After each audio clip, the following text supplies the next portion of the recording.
The first step towards achieving your dreams is having the right coach. Get the best education with forensic classes by Diksha and make your NET forensic exam dreams come true.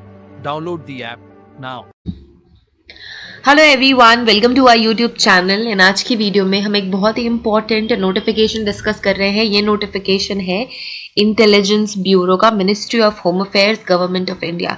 तो intelligence bureau, जिसे हम short में IB भी कहते हैं, recruitment, different post के लिए recruitment निकली है डिफरेंट प्लेसेस में। सो सिक्योरिटी असिस्टेंट एग्जीक्यूटिव या मल्टीटास्किंग स्टाफ जनरल एग्जामिनेशन 2022। तो 2022 की रिक्रूटमेंट है इंटेलिजेंस ब्यूरो की security assistant executive and multitasking staff के लिए। ऑनलाइन एप्लीकेशन बुलाए गए हैं। Online applications are invited from Indian nationals. So जब इंडियन नेशनल्स यहाँ पे लिखा हुआ है, इसका मतलब ये है कि इंडियन, कोई भी इंडियन कैंडिडेट अप्लाई कर सकता है किसी भी स्टेट से। तो कोई स्टेट स्पेसिफिक नहीं है। अगर आप एक इंडियन हो तो आप कहीं से भी अप्लाई कर सकते हैं इन गिवन पोस्ट के लिए। From direct recruitment to the post of security assistant executive multitasking staff general, so it is SAEXE and MTS general in the following subsidiary intelligence bureau which comes under Ministry of Home Affairs, Government of India। तो क्या हो रहा है यहाँ पे? Recruitment हो रहा है, एप्लीकेशंस इनवाइट करे गए हैं for the post of security assistant. अब यहाँ जो टेबल 1 है, इसमें रैंक बताई गई है और कौन से प्लेस में रिक्रूटमेंट हो सकती है वो भी बताया गया है। इस टेबल में सबसे पहला प्लेस है अगरतला। ये 2 इम्पॉर्टेंट रैंक है, यही रैंक होने वाले हैं, 2 डिफरेंट रैंक्स। एंड अगरतला के लिए ये लोकल लैंग्वेज या डायलेक्ट आपको आना चाहिए। टोटल नंबर ऑफ पोस्ट 14 है, डिफरेंट कैटेगरी में इसका डिवीजन हुआ है, तो आप ये देख सकते हैं। Then we have Ahmedabad. तो अहमदाबाद के लिए 2 post of course, same post है, गुजराती आनी चाहिए। And we have 35 + 4 post, 35 post SAEXE के लिए एंड MTS जनरल पोस्ट के लिए 4 पोस्ट है। यहाँ पे 14 and 2, तो यहाँ पे 2 पोस्ट है MTS जनरल कैटेगरी के लिए एंड SAEXE कैटेगरी में 14 पोस्ट है। Then we have Aizawl. Aizawl में भी जो लोकल लैंग्वेज है, चाहे वो कोई भी स्टेट हो, उस स्टेट की स्पेसिफिक लैंग्वेज या डायलेक्ट आपको आनी चाहिए।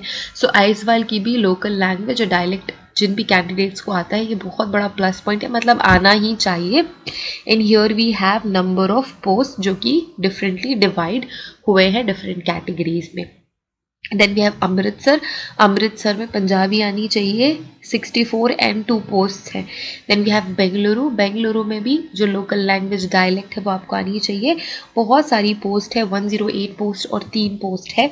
SAEXE के लिए 108 पोस्ट है, MTS जनरल के लिए 3 पोस्ट है। Then we have Bhopal.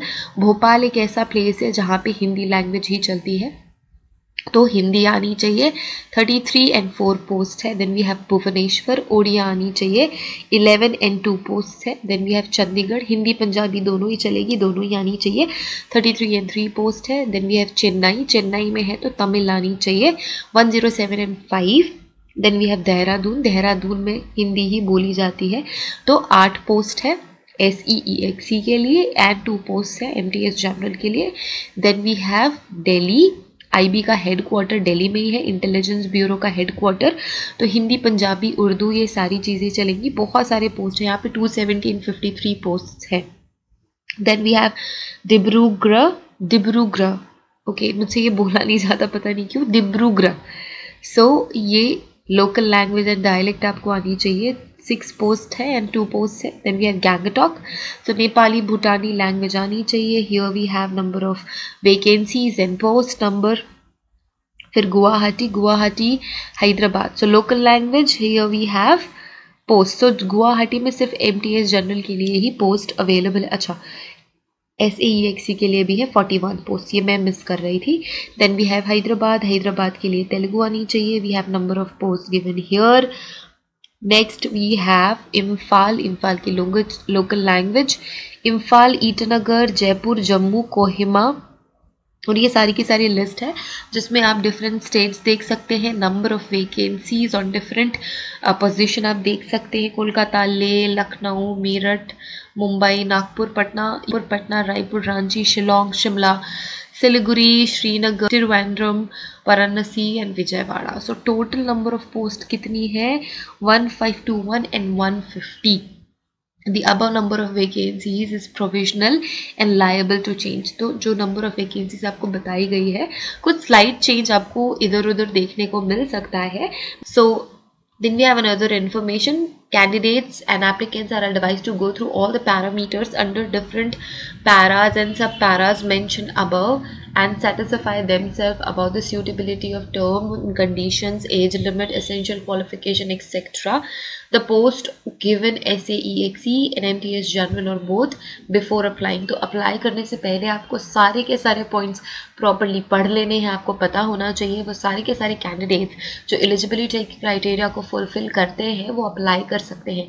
और आपको किस वेबसाइट के थ्रू अप्लाई करना है? www.mha.government.in या फिर www.ncsgovernment.in. सिर्फ यही ही दोनों वेबसाइट्स हैं जिसके थ्रू आपको अप्लाई करना है. बहुत सारे स्कैम्स ऐसे होते हैं, बहुत सारी ऐसी फेक वेबसाइट्स बना दी जाती हैं जिसमें कैंडिडेट्स अप्लाई कर देते हैं, एप्लीकेशन फ़ी भी पे कर देते हैं, उनका एप्लीकेशन भी नहीं पूरा होता और एप्लीकेशन फ़ी चली जाती है. तो इसी वजह से ये दो गवर्नमेंट की वेबसाइट है, ऑफिशियल वेबसाइट है.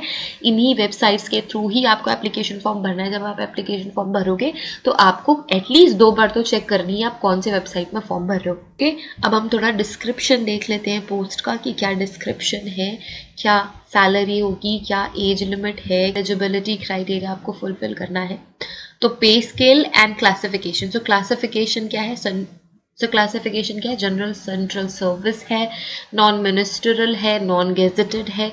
सो लेवल 3 आपका पे स्केल होगा. सो 21,700 से 69,100 का पे मैट्रिक्स होने वाला है which is admissible in central government allowances. Then level 1 का पे स्केल भी होगा 1800 एंड 56,900 के बीच का. अब जो पे स्केल है स्पेशल अलाउंस भी कैरी करता है, तो आप ये स्पेशल अलाउंस देख सकते हैं. Important essential classification, important essential qualification क्या है? आपने 10th क्लास पास होनी चाहिए या फिर उसका इक्विवेलेंट आपके पास एजुकेशन होना चाहिए रिकॉग्नाइज्ड बोर्ड से. आपके पास डोमिसाइल होना चाहिए उस पर्टिकुलर स्टेट का against which you are apply. For example अगर आप अप्लाई कर रहे हो कोलकाता से तो आपके पास कोलकाता का डोमिसाइल, स्टेट डोमिसाइल होना चाहिए. जिस भी एक पर्टिकुलर स्टेट से आप अप्लाई कर रहे हो उसका डोमिसाइल आपके पास होना चाहिए. Knowledge of any one of the local language and dialect which is mentioned above need to be fulfilled. वो होना ही चाहिए आपको. कोई भी एक लोकल लैंग्वेज पता होनी चाहिए, एक लोकल डायलेक्ट पता होनी चाहिए. फील्ड एक्सपीरियंस अगर है तो बहुत अच्छी बात है. इंटेलिजेंस वर्क अगर फील्ड एक्सपीरियंस है तो ये बहुत ही अच्छी बात है. एज लिमिट क्या है? 27 ईयर्स के अबव आपको नहीं होना चाहिए. एंड फॉर दिस पोस्ट 18 से 25 ईयर्स का होना चाहिए. ठीक है, 25/11/2022 तक अगर आप काउंट करो तो 25/11/2022 तक काउंट करना है. 27 ईयर्स से अबव नहीं होना चाहिए, 18 से 25 ईयर्स के बीच होना चाहिए. यहाँ पे एज रिलैक्सेशन दी हुई है रिजर्व्ड कैटेगरीज के लिए, तो आप अपनी एज रिलैक्सेशन देख सकते हैं. Here we have notes. तो ये PDF मैं शेयर कर दूंगी हमारे टेलीग्राम ग्रुप में, तो वहाँ से आप इसे डाउनलोड कर सकते हैं. ऑफिशियल वेबसाइट से भी आप इसे डाउनलोड कर सकते हैं. एंड एक बार ये नोट्स आपको गो थ्रू कर लेने हैं. इसके बाद service availability. The post involve in all India services liability. Therefore the candidates willing to serve anywhere in India only need to apply. आप इंडिया में कहीं भी सर्व कर सकते हो अगर आपने किसी पर्टिकुलर स्टेट के थ्रू ही भरा है. तो उसके अलावा भी अगर आप अवेलेबल हो, अगर आप रेडी हो इंडिया के किसी भी स्टेट में सर्व करने के लिए, तभी आपको ये फॉर्म फिल करना है. ऐसा नहीं कि आपने किसी पर्टिकुलर स्टेट के लिए फिल किया, अपनी प्रेफरेंस दी है तो आप वहीं ही काम करोगे. अब एग्जामिनेशन स्कीम की अगर हम बात करें तो एग्जामिनेशन 3 स्टेप्स में होगा. 3 स्टेप्स में मतलब tyre 1, tyre 2 and tyre 3. Tyre 3 आपका इंटरव्यू होगा. टायर 1 में आपको 1 घंटे का पेपर देना है 100 मार्क्स के लिए. ऑनलाइन एग्जाम होगा. ऑब्जेक्टिव टाइम MCQs होंगे जो कि हम 5 पार्ट्स में डिवाइड कर सकते हैं. हर एक एरिया से 20 क्वेश्चंस पूछे जाएंगे. 1 नंबर कैरी करेगा 1 क्वेश्चन.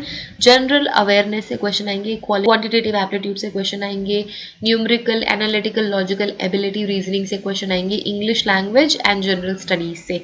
नेगेटिव मार्किंग है, अगर आप गलत मार्क करते हो तो 1/4 मार्क आपका रिड्यूस होगा. Then we have tier 2. Tier 2 में ऑनलाइन एग्जामिनेशन टायर 2 में ऑफलाइन एग्जामिनेशन होगा। डिस्क्रिप्टिव टाइप आपको आंसर्स लिखने हैं, 40 मार्क्स का होगा, 1 घंटे का पेपर देना होगा। ट्रांसलेशन आपको करना है 500 वर्ड्स का। ट्रांसलेशन आपको करना है 500 वर्ड्स का, लोकल लैंग्वेज या डायलेक्ट, या फिर इंग्लिश या तो फिर इंग्लिश से आपको लोकल लैंग्वेज में, या तो आपको इंग्लिश से लोकल लैंग्वेज में ट्रांसलेशन करना है, या ट्रांसलेशन इंग्लिश से लोकल लैंग्वेज में आपको करना है। तो ये दोनों वे से हो सकता है, English to local language to English. तो यही आपको टायर 2 में, यही टायर 2 में आपको करना है। इसके अलावा स्पोकन एबिलिटी भी देखी जाएगी 10 मार्क्स के। इसके अलावा स्पोकन एबिलिटी भी देखी जाएगी, 10 नंबर में इसे जज किया जाएगा, ठीक है। और ये पर्सनालिटी टेस्ट का एक हिस्सा है। Then we have tier 3 interview या पर्सनालिटी टेस्ट, 50 मार्क्स के साथ, ये 50 मार्क्स के बेसिस पे इस पे आपको जज किया जाएगा। Tyre 2 exam is qualifying in nature, the qualifying marks in tyre 2 is 20 out of 50, ठीक है, एंड 16 आउट ऑफ 40। तो आपको क्वालिफाइंग मार्क्स भी बता दिए गए हैं, आपको सिर्फ और सिर्फ क्वालिफाई करना है। जो पेपर 1 होगा, मतलब टायर 1 होगा, उसमें आप ज़्यादा से ज़्यादा मार्क्स स्कोर करने की कोशिश करेंगे। आपको अप्लाई कैसे करना है? आपको ऑफिशियल वेबसाइट्स के थ्रू ही अप्लाई करना है, किसी भी डिफरेंट वेबसाइट में जाके अप्लाई नहीं करना है, इसे आपको ध्यान में रखना है। अब जो एग्जामिनेशन फीस है वो कितनी है? 2 कंपोनेंट्स है। एग्जामिनेशन फीस 50 रुपीज़ है, एग्जामिनेशन फीस 50 रुपीज़ है, एंड रिक्रूटमेंट प्रोसेसिंग चार्ज है 450 रुपीज़, ठीक है। All candidates have to give recruitment processing charges. Male candidates of general EWS and OBC categories examination fees in addition to recruitment processing charges. So recruitment processing charges male candidates को ही देनी होगी, और इसके अलावा बाकी जो candidates हैं उनको सिर्फ और सिर्फ recruitment processing fees देनी है। क्लोजिंग डेट ऑफ एप्लीकेशन, तो क्लोजिंग डेट के एप्लीकेशन की 25/11/2022, मतलब 25 नवंबर 2022 लास्ट डेट है। 25 November 22 is the last date, and इसके बाद आप अप्लाई नहीं कर सकते हैं। वार्निंग में आपको यही बताया गया है कि बहुत सारी फेक वेबसाइट्स बना दी जाती हैं एंड एप्लीकेशन फीस चुरा लिए जाते हैं कैंडिडेट्स के।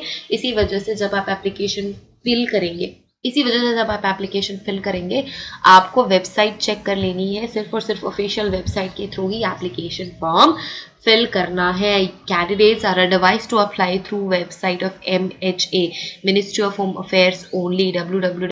इसके अलावा आपको किसी भी अदर वेबसाइट पे एप्लीकेशन फॉर्म फिल नहीं करना है। Please note this thing, okay? So that's about it everyone. Thank you so much for watching this video. Have a great day ahead. Take care of yourselves. अगर आप eligibility criteria को fulfill करते हैं तो please apply for these posts. बहुत अच्छी opportunity है, बहुत अच्छी vacancy है, तो आप इस पे apply कर सकते हैं। Wishing you all the best. Have a great day ahead. Take care of yourselves and see you guys in the next video. Till then, take care. Bye.